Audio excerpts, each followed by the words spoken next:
Singatsho elogwethu selusazi into yokuba sifika ngasigalelekile singumthombo phala phambili Ekhaya Jikelele. Siyabulisa siyabhodisa kuwe Ekhaya kule veki kwaye ke sinombulelo omkhulu ngokuba impela veki ithe yasithwala yazokusibeka apho sikhoyo namhlanje.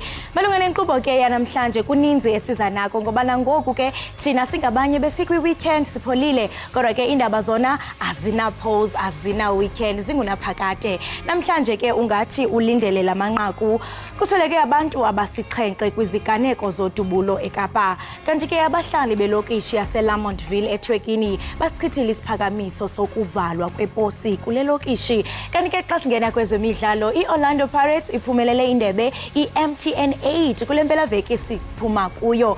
Indlela ke kukuninzi ke sikulungisele kona namhlanje qiniseka into uthe zava ubukele thina apha Ekhaya Jikelele. Isenjim lo andijiki kumadlo ngothi umazipho mamshukuma igama lam Kholosa Kalubisi kodwa ke andihambi ndedwa ndihamba naye mamtshali. Happy Monday. Sawubona Kholosa, happy Monday. Sawubona. Savele safika qathatha nohlelo lwakho esazi kahle kamhlophe ukuthi kade lomele phela njengoba besingekho nje ke impela sonto yonke. Ngisho mina ingane abayibabaze ukushesha imlisa abantwana emlonyeni. Bathe bese babaza lokho yagaqa ngamadolo. Bathe besathwala izandla emakhanda yavele yasukuma yagijima. Ingane bimenyezwa ko DTT phathatha kwathiwa lihaye sathi hayibo kwathiwa sesiku SABC Plus. Mbukelisi kubingelele sikuphathela konke ongakulindela zigameko zokudubula ezenzeke eKapa kanye nje ke nokunqoba kwe-Orlando Pirates ishaya iMamelodi Sundowns ngempela sonto njengoba nje ke imbukeli ke sesiqala uhlelo lethu ake siliqale kahle ngokubheka ihamba phambili.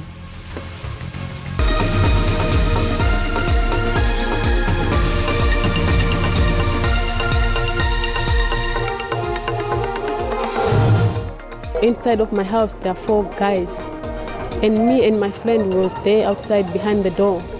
And that time we saw the 2 guys to go inside of my house. Kudutshulwe kwabulawa abantu abayisikhombisa bedutshulwa amaphoyisa ezigamekweni ezahlukene eKapa isifundazweni iWestern Cape. Basola isandla semfene abalimi basePostmasburg eNorthern Cape ngemva kwesigameko somlilo odlule namalunga ayisithupha ombutho wezokuvikela.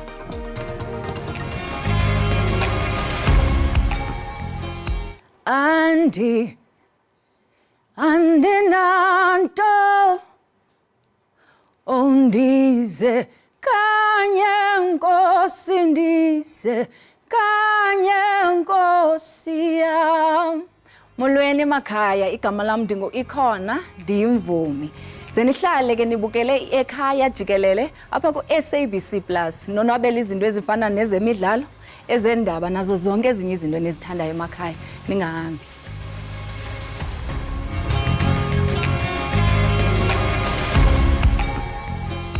Babalelwa kwaba yisikhombisa abantu abadlule emhlabeni ezigamekweni zodlame ezimbili ezahlukene eKapa. Abakwasidlodlo bathi amadoda amane adutshulwe ashona eMandela Square eHood Bay kwase kuthi ke amanye amathathu abulawa eHines Park ngasePhilippi. Amadoda amane kunye namakhosikazi amabini bebezihlelele kulityotyombe bonwabele umdlalo webhola ekhatywayo.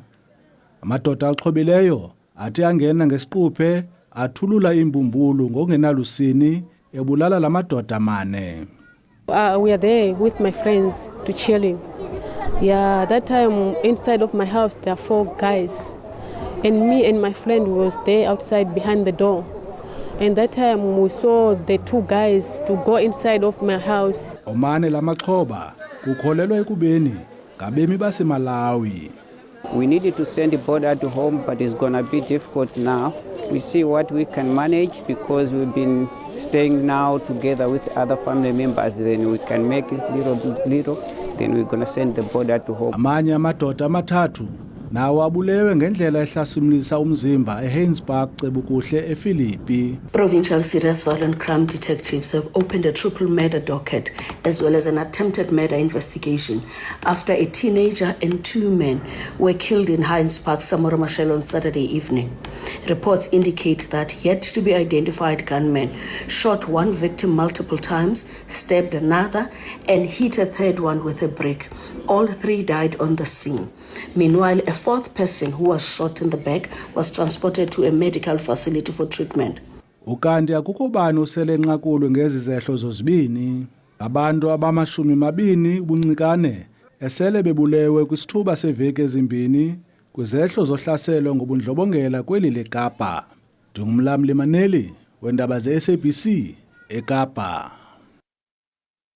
Iinkonzo zecawe zaseNewlands ngaseWestbury eRhawutini zibongoze uluntu lwale ndawo ukuba lumanyane ukuphelisa ulwaphulo-mthetho lumandla.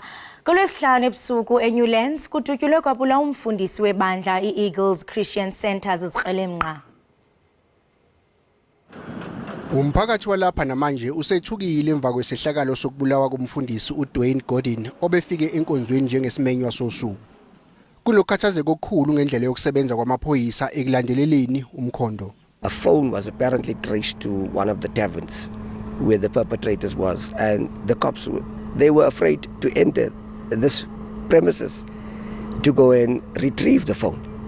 That was shocking to us, where one of my colleagues had to then call for personal aid from their friends as a personal security company to come in, private security company for that matter. Phakathi kwabanye abathole ukulimala ngesikhathi bedutshulwa uSebastian Mosale othola ukwelashwa esibhedlela iHelen Joseph. Umndeni wakhe namhlanje ubumvakashele ngenhloso yokubheka isimo sokwelulama kwakhe.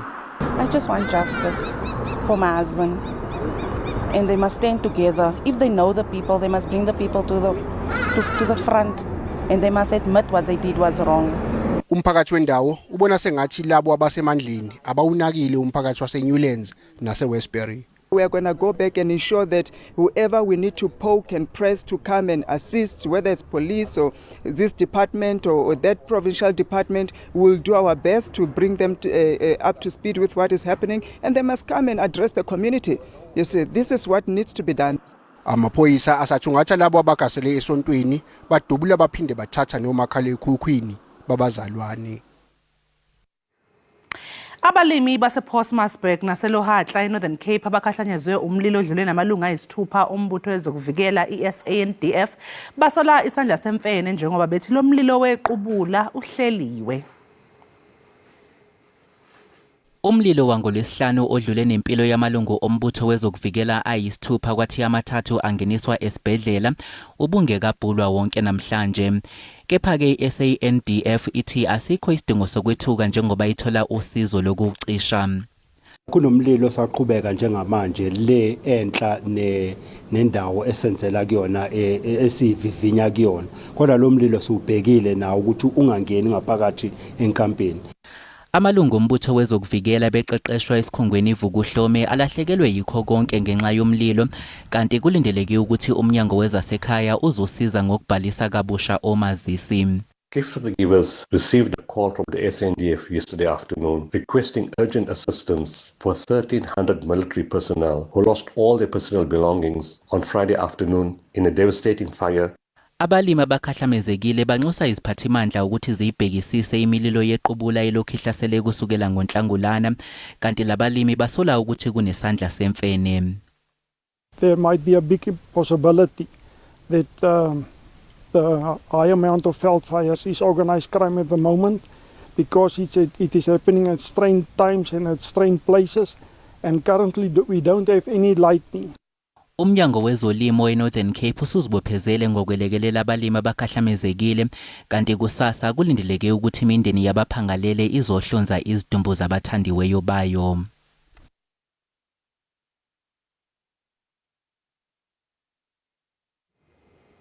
Uluntu lwelokishi yaseLamontville eThekwini basikhabile isiphakamiso sokuba kuvalwe iposi kule lokishi. Bekhalazela ukuba oku ke kuzokwenzakalisa uninzi labahlali kuquka abantu abadala abafumana imali yenkamnkam njengoko besebenzisa iposi ixesha elininzi. Umnyango wezezimali kuzwelonke udalula ukuthi isimo sezimali seSouth African Post Office siyaqhubeka nokuba sibi nakulonyaka. Ungqongqoshe wezokuxhumana uMondli Gungubele uthe amagatsha angama318 asevaliwe ezweni lonke kusuka ngomhla ka1 kuMbasa ngo2020 kuze kube umhla ka5 kuNhlaba kulonyaka. Ngaya kwathiwa iyandize emoyeni ngaya kasasa kwathiwa ikhona imali eposini banganginikeza kwaku April kwawu May kwaJune ngazoshala ngoJuly imali yami. Okay, ngeza izoyidinga kufanele ngiyizenze sengasayiboni ngoba kwase kukuningi okwase kuphezulu kwamahlombe ami ekubeni mntanami ngingedwa ngingumfelokazi. Izakhamizi zikhathazekile ngokuthi ukuvalwa kweposi kule ndawo kuzoba nomthelela omubi kwabahola impesheni. Siyaqhubeka iposi kepha-ke ngoba siyazi ukuthi amahemhem ayazi ukuthi ayaphela amaposi izwa ngabona laba abaholela bakaSASSA. Ake sibonele abasibonele indlela ezobalula kwabantu abadala. USASSA weluleke abahola impesheni ukuthi basebenzise ezinye izindlela zokuhola. Sikumkhankaso okwazisa abantu bakithi ukuthi banelungelo lokuyishintsha indlela abayithola ngayo imali mekuwukuthi ke kunomuntu ofuna ukuyishintsha indlela ayithola ngayo le mali esibonele. Estatementeni uhlangothi lwabatakuli bebhizinisi eposini bathi iposi lafaka ngaphansi kwabatakuli ibusiness rescue ngenxa yokuthi banezinkinga zemali. Ngingonhlakane Phumagwaza ezindabeni ze-SABC eThekwini. Unobhala Jikelele we-ANC ufikile Mbalula uthi inhlangano ebusayo kuzofanele ukuthi isebenze ngokuphindaphindiwe ukuze ibuyele emandleni kuhulumeni emva kokhetho lwangonyaka ozayo. Ubekhuluma phambi kwabalandeli be-ANC enkundleni iHerigwala eMgungundlovu namhlanje noma ke izolo mbukeli njengoba phela bebeqhuba izithangame zokuhambela izifundazwe ngokohlelo lokubukeza umqulu wabo wezithembiso zokhetho abazenza ngonyaka u2019. Abeseka i-ANC baphume ngobuningi babo ke ukuzozizwela amathupha ukuthi ikuphi leli qembu elibusayo eselikwaze ukukwenza elabe likuthembise ngokhetho lango-2019. Ukulethwa kwesidingo zomphakathi bekuseqhulwini. Abeseka leli qembu bathe akulungiswe izinselelo ezivimba ukulethwa kwesidingo zomphakathi. Sangaza i-ANC ingalungisa amaphutha ayo njengokuthi ke umphakathi uphelelwa amanzi. Abantwana basesikhathi uthola ukuthi umntwana nganayo imali yokukhokhela isikole. Phakathini wami bengcwatha ifamily ebulewe izigebengu. So asiphathile kahle siyafisa basizakala singumphakathi. I-ANC yesifundazweni ayenzi kahle neze kweminye imphumela yokhetho lokuchibiyela. Isilahlekelo ke amawadi angu-13 ethathwa yi-IFP.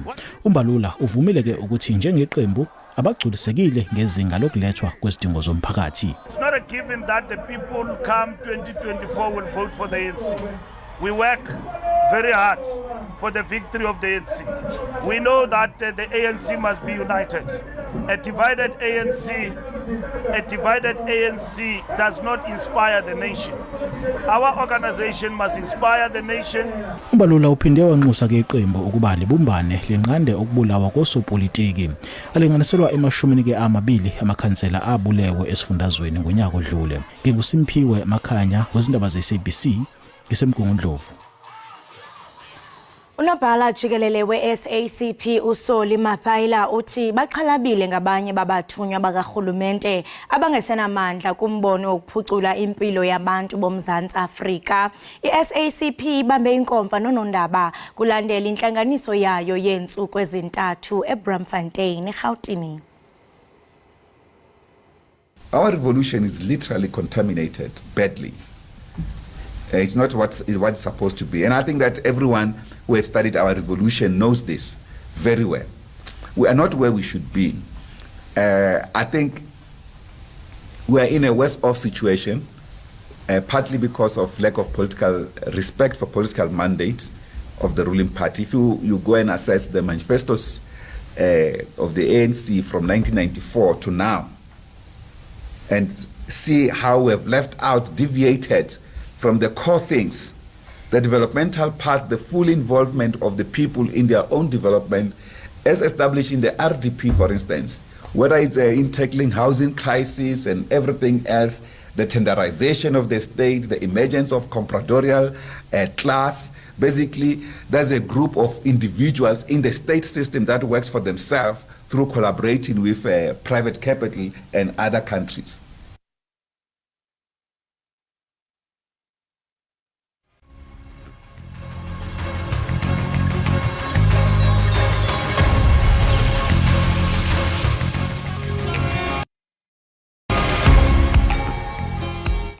Sikwamukele mbukeli Ekhaya Jikelele, sibonga kakhulu ukuthi usahlezi kanye nathi. Khumbula-ke ukuthi sikhona ku-SABC Plus la kwi-channel ilihaye. Umasipala ke umvoti KwaZulu-Natal usubhidlize izindlu zabantu iningi lazo okuyilezo ezihlala oMtakabani. Ezinye zazo eziyitezi kanti ke umasipala uthi bakhe lapha ngokungemthetho. Lo masipala ke mbukeli uthi abanikazi balezindlu bashaya indivu umyalelo kamasipala ngokwakha lapha. Yimiphi ke imigudu esuke ilandeliwe umasipala uma ngabe ke kuzobhidlizwa izindlu ezakhiwe umphakathi emhlabeni wawo? Ingabe ikhona yini inyathelo zomthetho ke ingathathwa yilabo ababhidlizelwa izindlu? Ukuthola izimpendulo zalokhu sixhumana ke nongoti wezomthetho uMpumelelo Zikalala wezikalala attorneys. Mpumelelo sikubingelela sikamkele ohlelweni ekhaya Jikelele, sibonge kakhulu kuba nawe namhlanje kuseni. Akubingelele ekuseni bese ngivela kakhulu abaleli nababukeli emakhaya. Ake usichazele umbukeli Impumelelo ngemigudu elandelwa umasipala uma ngabe ke uzothatha isinqumo sokubhidliza imizi esuke kuthiwa ke yakhiwe endaweni ekungesiyo elungile. Umasipala usuke udinga inkantolo ukuze ukwazi ukuthi ukwenze lokho, ngoba uma ubhidlize ungayanga inkantolo kusekuchaza ukuthi uyithathele umthetho ngezandla. Uma usufika ke enkantolo umasipala uzobe sethi inkosi yenkantolo la nginabantu abakhe endaweni ekuyindawo kamasipala, naye into ediscipline ukuyenza lapha kuleya ndawo ukwakha kwabo sekuyasilimaza ngoba kho mvumo bake bayikhipha. Ithi sikukhombise ukufakaza ukuthi le ndawo yethu nale tayitile elikhona elibiza thina malihamba liyo-check ama-respect kuzofika litholakala ukuthi thina ngempela and yonke into ehamba kahle. Labantu abalaphaya asange sibavumele ukuthi abakhe noma asikazi sibadase nangelilodwa ilanga lo mhlaba. Awukwazi ukuthi umasipala ukwenzela kungababizanga labantu abakhona bebengazi ukuthi ubani. Ungazi yo-advertise even ephepheni even nasemsakazweni nalapho kunenabangeza abathi hayi ake nisisize ngoba siyazi ukuthi nibukelwa iy'nkumbi zabantu ikakhulukazi abala kule ndawo yethu. Azisa labantu abakhe lapha kuleya ndawo ukuthi siyabadinga inkantolo ngalola suku. Only after inkantolo uma sesikhiphele leso sinqumo kwaphuma ne-order ukuthi akudemolishwe noma akucekelwe phansi yonke into esiyakhiwe. Yila-ke umasipala usungahamba khona-ke bese uthi hayi thina sesibeka phansi yonke into sikubeka phansi lokho kade usukwakhile kodwa mase kuphuma incwadi evela enkantolo. Zikalala ngiyakuzwa ukhuluma ngokuthi ena kusuke sekukhona ukukhulumisana phakathi kwakho umasipala ke naye umphakathi ngaphambi kokuthi ke uye enkantolo. Mhlawumbe lengxoxo ephakathi kamasipala nabanini bezindlu basuke bakha iyenzeka nini mhlawumbe ngalesikhathi besaqala ukwakha noma ngesikhathi mhlawumbe lapho sekuthiwa khona sesonikele enkantolo uma ngabe ukuyobhidliza izindlu? Mhlawumbe akukho ngcono ukuthi lengxoxo yenzeke ngesikhathi mhlawumbe kusaqala ukwakhiwa kunokuthi yenzeke sekuyobhidlizwa. Ngokujwayelekile umasipala usuke ufuna ukwazi ukuthi ubani umuntu othenga indawo ngaphansi kwakhe. Yiko uzothola ukuthi uma wenza ama-transfers khona indlu uyithengile noma umhlaba owuthengile, umasipala uqala ukunikeza into asiyibiza ukuthi i-raise clearance certificate osokuyinkombo ukuthi ama-rates akoleta malini. Uzothi uma solo-distinct-ke bese siyawubuza uza kubona ukuthi sekuyimina-ke manje ufuna umusha wale ndawo. Mase wakha bese uphinde usubmithe kuwona futhi noma uthumele kuwona ama-plan ukuthi indlu lo yakhile izoma kanjani. Interested ikwazi umasipala ufuna ukwazi ukuthi ngabe ngendlela wakhe ngayo kuyafana yini mhlambe nokomakhelwane. Uma omakhelwane benze iy'tezi wena uma sufaka lesi sesithathu noma mhlambe kwama-3 stories kusafana yini yonke indawo lesibiza ukuthi ama-acoustics endawo. Then umasipala bese uyakuvumela-ke usebenzisa ama-bylaws usebenzisa zonke ezinye izinto zakwa-town planning ukuze ukwazi ukuthi wakhe lapho. Iyona ndlela osuke wazi ngayo ukuthi ubani owakhayo kuphi kanjani. Inkinga ibe khona ey'ndlini ey'fana njengalezi. Ngingasho ukuthi la kulesikhuluma ngayo kunjalo ukuthi abantu abafike bathenge bakhe bengayanga kumasipala bayosho kubona ukuthi sesiyakhala. And then inkinga basiyona umuntu uma esekuthiwa usakhile noma ngabe sethuliwe noma ama-building inspectors akamasipala uthi hayi ngendlela wakhe ngayo ngathi wakhe ngendlela e-wrong. Still abanye abantu babe nenkani.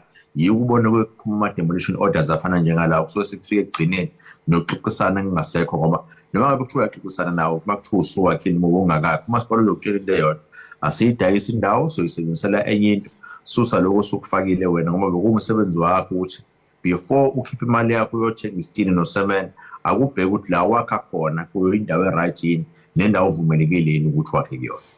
Usakhuluma ngayo ke indawo ekulungele ukwakhiwa kuyona. Ngenjani indawo esuke ithathwa njengengafanele ke ukuthi isetshenziswe umphakathi nanokuthi isuke inani mhlawumbe isuke ingaphephile? Zikhona indawo uzothola ukuthi ayiphephile. Kunendawo ekuthiwa kunama-servitude kubona. I-servitude kusuke kuyinto la kuthiwa khona kunomunye umuntu onelungelo lokuthi kube khona into azoyenza ngaphansi komhlabathi. Sokhumbula namapayipi amanzi akahambe even amapayipi apetrol kwezinye indawo khona la ehamba khona noma indawo uthola ukuthi ayikho stable uma wakha kuyona indlela enamanzi ngayo noma yodaka ngayo uzohamba hambe bese uba nenkinga kuyona. Zikhona-ke ezinye ziba khona futhi uthola ukuthi lapho bathi hayi cha thina siwumasipala sisalindele ukuthi sikube khona i-development esizoyenza la mhlawumbe kuzoba khona i-low-cost housing esizoyifaka mhlawumbe khona ihholo lomphakathi sifuna ukulifaka noma sifuna ukuthi akube i-ground nje lomphakathi so uma ulana ngeke uzokwazi ukuthi uyithole yonke le nto. Yiko kubalulekile ukuthi uma kuthiwa uyothenga indawo akwenze kube ngathi uyothenga isinkwa. Uma uyothenga isinkwa futhi usithathe ubheke idate ukuthi thina abanye baze basithathe basemfanyaza akuwenze kanjalo-ke uma sekuza ngala uma kuthiwa uthenga umhlaba. Cela wonke amaphepha, ngicela ukubona itayitela, ngicela ukubona imvume kamasipala, uyiyele wena kamasipala, ngicela ukubuza la mkhandlu wami ukuthi ngabe nani plan ukwenzani la kule ndawo, ithini into yakhona, kukhona isivimelo esingaba khona. Uma wenze njalo uzobe usuwazi ukuthi by the time sekuthiwa usuyakhe wakhe endaweni ekuyeyakho, uthenge kumunini womuntu noma uthenge umunini wendawo kuyena yena, futhi ayizikhe iyihibe uzophinde uyithole ngokuhamba kwesikhathi uma sekuthiwa usuyakhe. Uma ngabe-ke umasipala kuthiwa usubuya enkantolo ukuyomangalela labo-ke abasuke bakhe endaweni ngokungemthetho, siyaye sibe singakanani-ke isikhathi sokuthi basuke mhlawumpe laba abakhe lapho ngokungemthetho?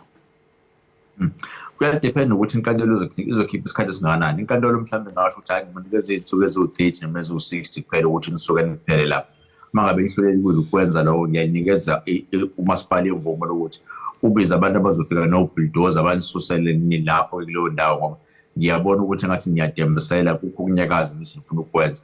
Kodwa fanele sik-emphasize noma sikubalulele ukuthi inkantolo kuphela esikunikeza amandla ukuthi wenze lokho. So umasipala ngikuvuke nje kuseni ukuthi hayi ngoba nakho endaweni yethu madoda sesiyahamba sifika no-bulldozer sicekele phansi kwakhona.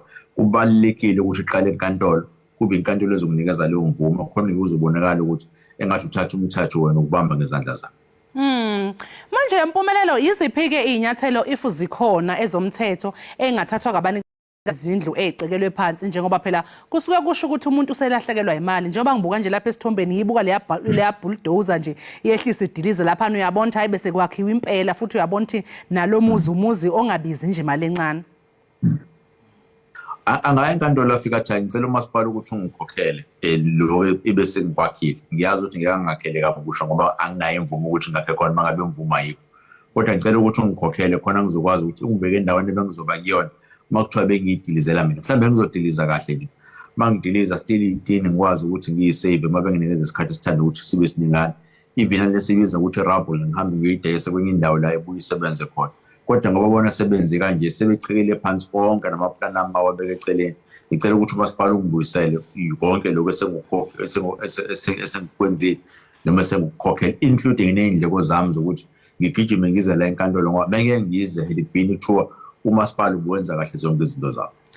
Manje sesiphetha nje-ke impumelelo ungathi mhlawumpe singabacebisa kanjani abantu ukuthi bangayitholi sebekulesi simo lapho sekudilizwa khona izindlu umuntu usemile uyibuka iy'thukuthuku zakhe sesebenze kanzima ukwakha. Yiphi imigudu singathi abalandela imigudu efanele ngokuthi babike kwamasipala uma ngabe bethi bathengiselwe umuntu indawo babike kwamasipala futhi mhlawumpe balandele imigudu yokuthi bathumele ukuthi nansi indawo sengiyithengile-ke sengifisa ukwakha indlu enjengale ebese umasipala eyavuma noma engavumi.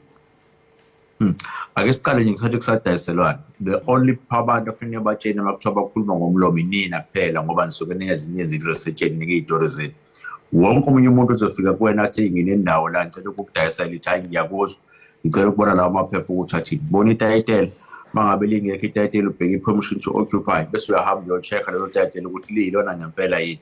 Call it office eMaritzburg uma ngabe uye kubameli abajwayele ukuba ne-property bazokwazi baku-check-ele. Nakhona futhi ku-office lemunye ama-trust bazokwazi baku-check-ele ukuthi leyo ndawo yakhe yini na. Ungagcini lapho uya kumasipala. Masipala nali itayitela la sengiyinikeziwe ngifuna ukuthi ngiyithengele indawo. Ngicela ukubuza ukuthi ngoku-evaluation yeni i-price yakhona ithini. Ngicela ukubuza ukuthi ngokwamaplaneni okukhonayo i-title deed noma ikhophi yetayitela ezokukhombisa ukuthi ikhona into esibiza ngama-servitudes lapho kuleyo ndawo. If ikhona baluleka ngey'nyawo zombili uma kuthi khamba amapayipi amanzi khamba amapayipi agesi noma khamba ipayipi legesi ngoba ngeke uzokwazi ukwakha kahle kuleyo ndawo. Emva kwalokho bese ubiza umakhi ikakhulukazi uma kusanda kunetha ukuthi hayi ake sibone ukuthi khona yini inkinga ekhona ave ngizokwakha isizibeni yini la.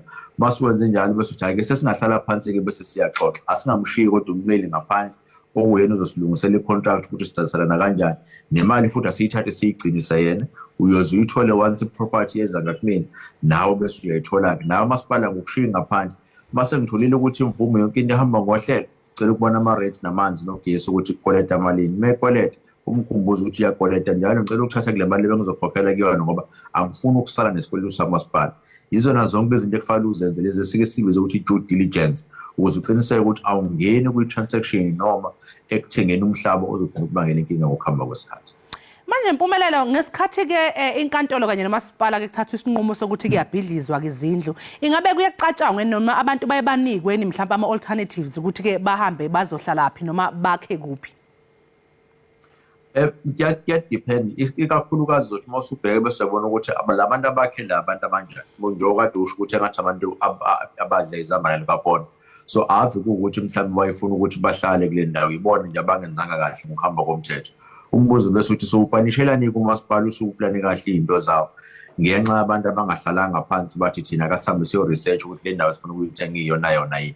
So inkantolo noma engakubheka lokho ngoba nabo basuke bemenyiwe ukuze bakwazi bazokwenza izethulo zabo. If bengafika nenkantolo bazenza izethulo, inkantolo ibisithi ayi masipala siyazi ukuthi lo mhlaba wakho siyazi ukuthi ubushilo wena ukuthi ufuna ukwenzani, asikunikele order ukuthi ukwazi ukuthi uyedemolish. Labo abantu abafuna indawo abasebenzisa imali bahambe bayothenga ezinye indawo futhi hopefully this time bazokwenza sure ukuthi yonke imigudu bayilandela ukuze bangayitholi futhi bephindwa induku efanayo. Sibonga kakhulu Mpumelelo ngesikhathi sakho namhlanje, sikufisele nje nosuku oluhle. Ubonga mina kakhulu libe nosuku oluhle. Mbukeli-ke lo ebesikhuluma naye bekuMpumelelo Zikalala wezikalala attorneys, sikhuluma naye nodaba lwezindlu ebhidlizwe umasipala waseMvoti ngenxa yokuthi kuthiwa abakhe kuwo lo mhlaba bakha ngokungemthetho. Okwamanje ke mbukela siqunga sayitolo sobe emva komzuzwana.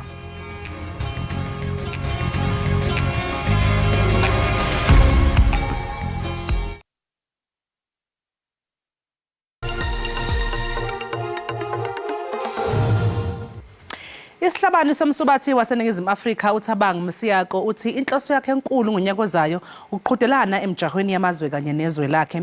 Uthi-ke ufuna ukuqhudelana nabasubathi abahamba phambili emhlabeni ukuze athole amaphuzu engeziwe azomfikisa-ke ekungeneleni ama-Olympics ka-2024 eParis.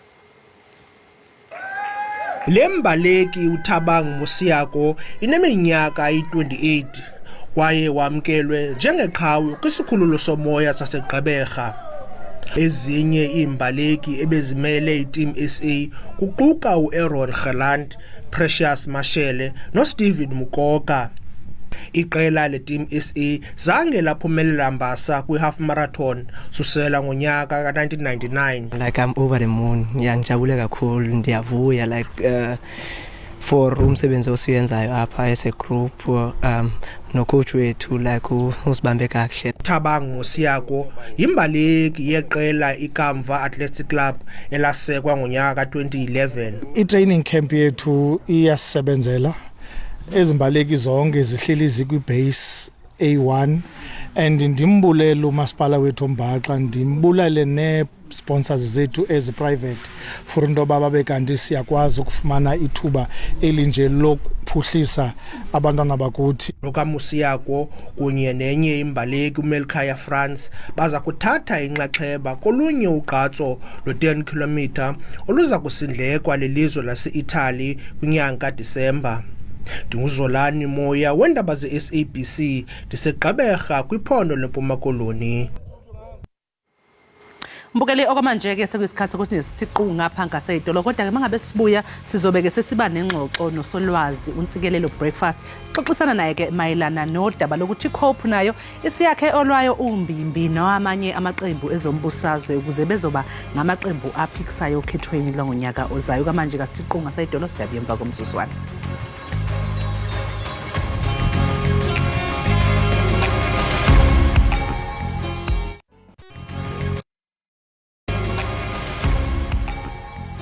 Siphinde sikwamukele mbukeli Ekhaya Jikelele.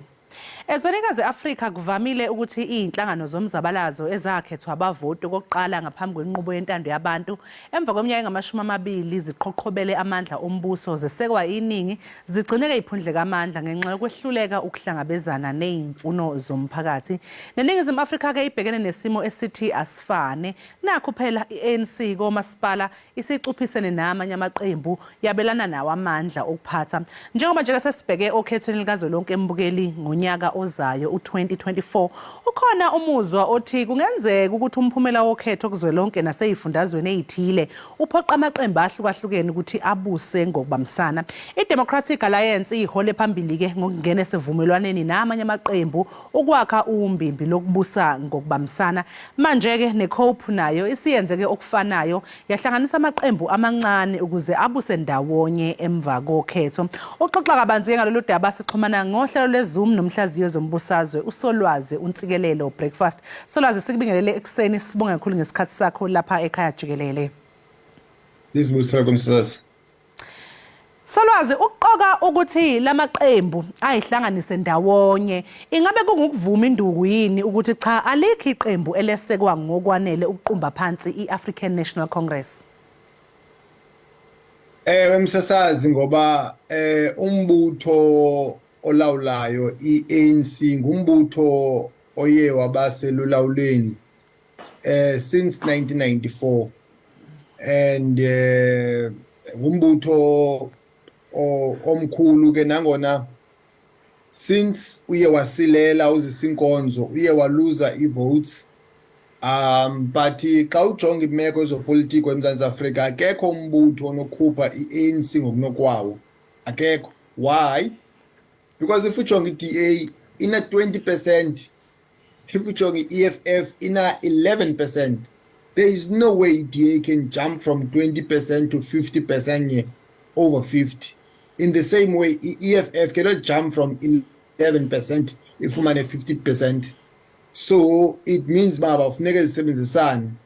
But also if une-political parties ezininzi, yes, umgaqo-siseko unikezela ilungelo loba ngaba abantu babazibandakanye kwi-affairs of ezopolitiko bavuse amaqela opolitiko, but if une-political parties ezininzi, also you are giving ANC an upper hand and you divide votes.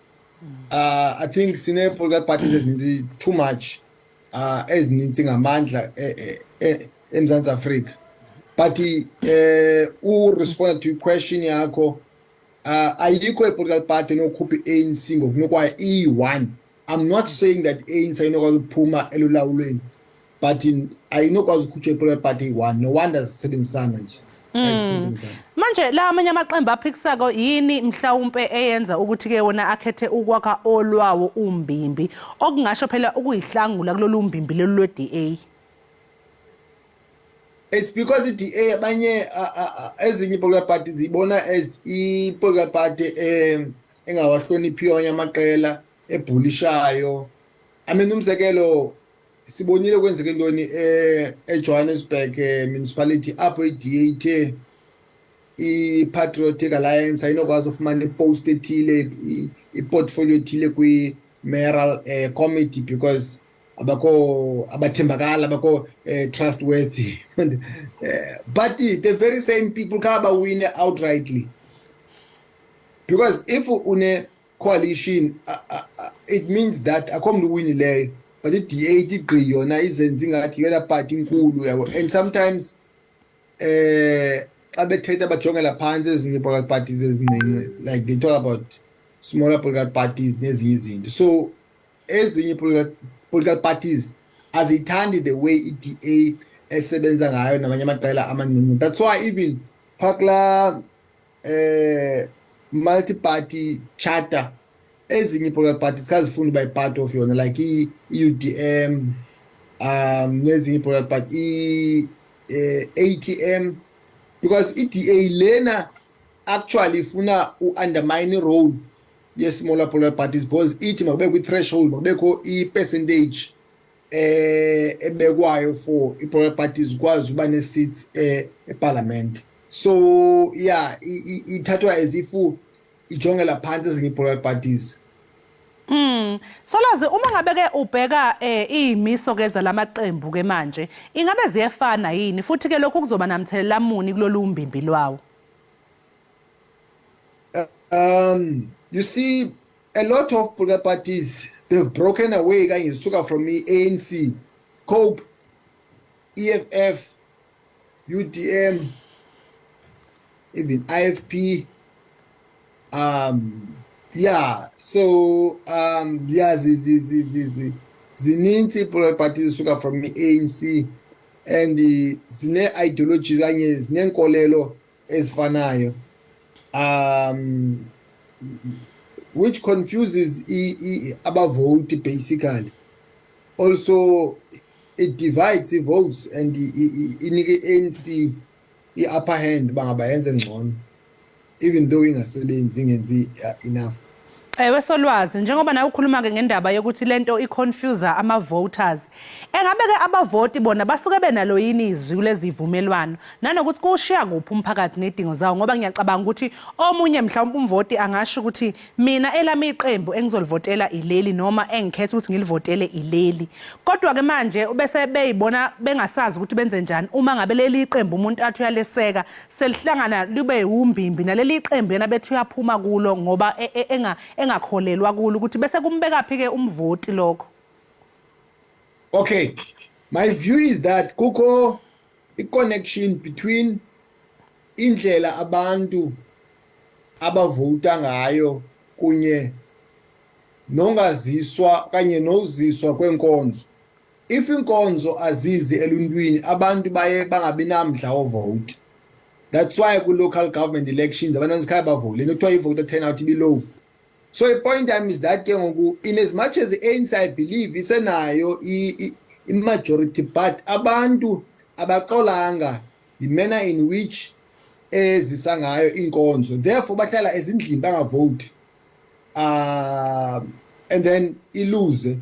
If you vote turnout ba high it means ANC is a benefit. I still believe ANC in a majority party into zayenza ba mayikhutshwe from power into bangaba ayizinkonzo abantu abafuna vote. And then you have also abantu abatsha abangenileyo ngoku lento kuthiwa ngamakhumsha aba eligible to vote. Now abantu batsha abazi identify as abantu abantu okwenza nomzabalazo zonke into eziya.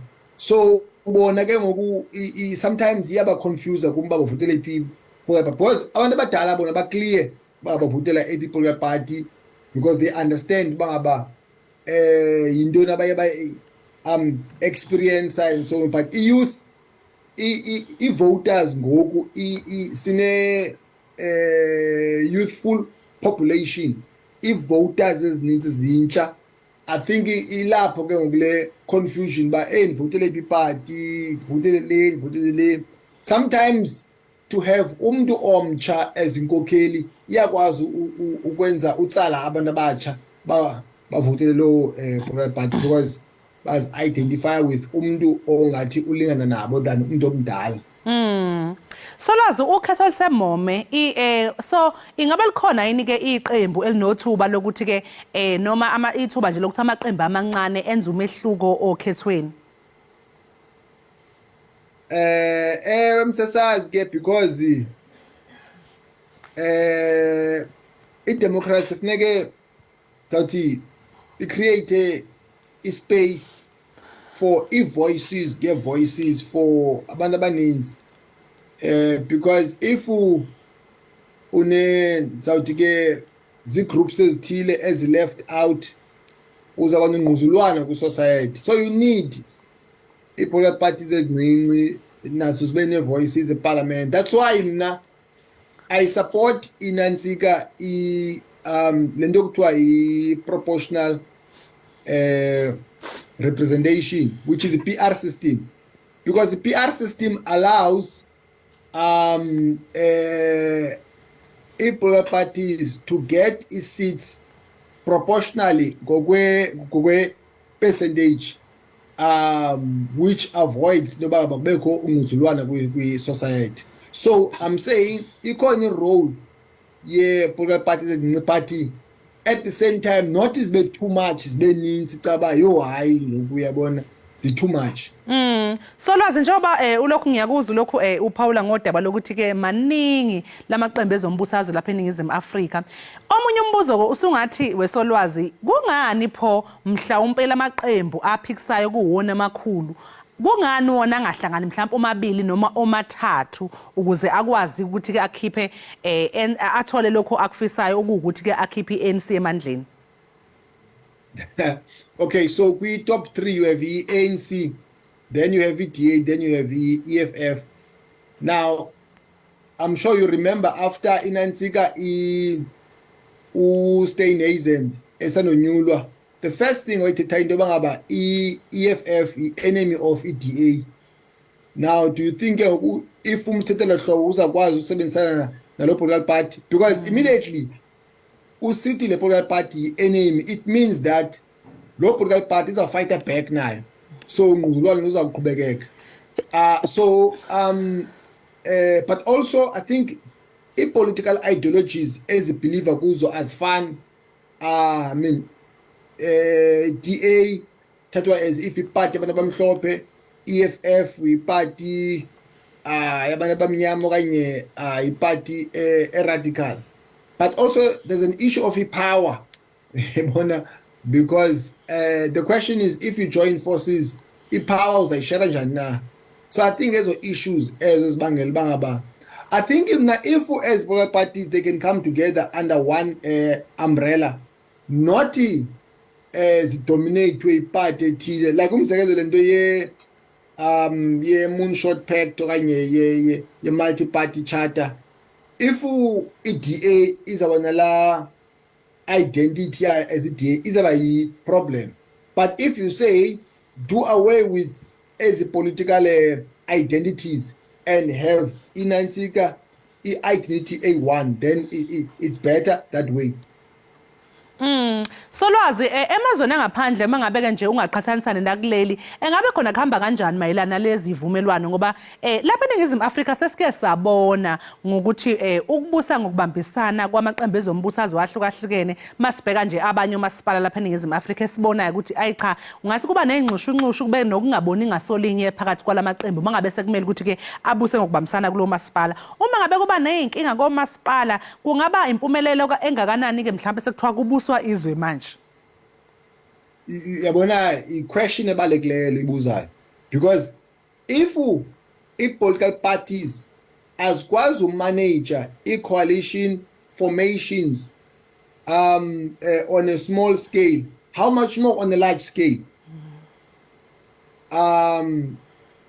Yeah, I think umzekelo we build up to as coalition arrangements, length period ye negotiations funeke ibe expanded, because ixesha le negotiations lincinci gqithi. So I think le into funeka ijongwe in terms of period ye consultation, but also I think funeka kubekho i-conflict management mechanism, meaning that if akuvanwa ngezi political parties makungathiwa lo rhulumente uyacollapsa. Yabona ngoku at local government level every now and then kukho lo government, because ezi decisions zithathwayo to join forces azikho binding. So I think funeka ibe khona i-independent body